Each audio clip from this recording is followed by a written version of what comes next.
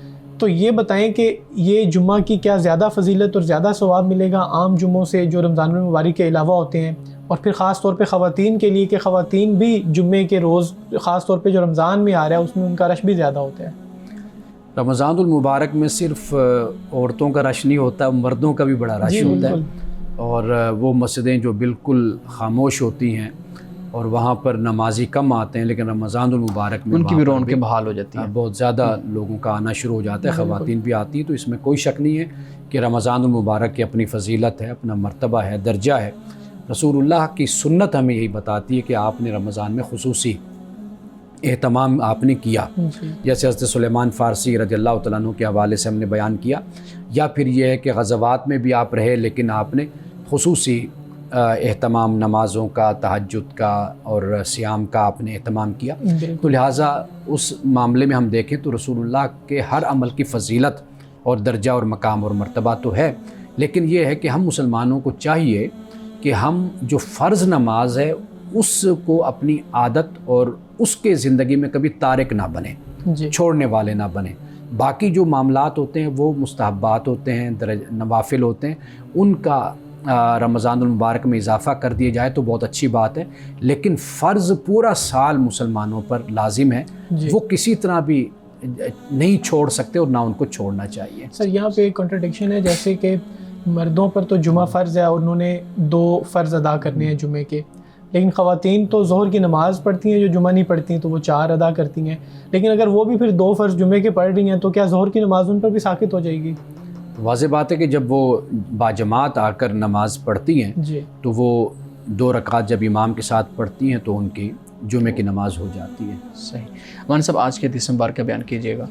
حضرت ابو ہریرہ رضی اللہ تعالیٰ عنہ سے روایت ہے، فرماتے ہیں کہ رسول اللہ نے فرمایا جب تم میں سے کوئی لوگوں کا امام بن کر نماز پڑھائے تو اسے چاہیے کہ ہلکی نماز پڑھائے، یعنی زیادہ نماز کو لمبا نہ کرے، کیونکہ مقتدیوں میں بیمار بھی ہوتے ہیں، کمزور بھی ہوتے ہیں اور بوڑھے بھی ہوتے ہیں، اور جب تم میں سے کسی کو نماز اکیلی یعنی وہ پڑھنی ہو تو پھر جتنا چاہے وہ لمبی کر لے، یعنی جب امام بنے تو پھر نماز کو مختصر رکھے کیونکہ بچے کمزور بوڑھے ہوتے ہیں، اور جب خود نماز پڑھتا ہے تو بے شک پھر نماز کو لمبا کر لے۔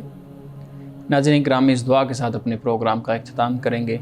اللہ رب العزت حسن کلام اور تاثیر کلام عطا فرمائے، ہماری زبان کی گروں کو کھول دے اور سننے والوں تک خیر کا پیغام پہنچے۔ اجازت دیجیے، خدا حافظ۔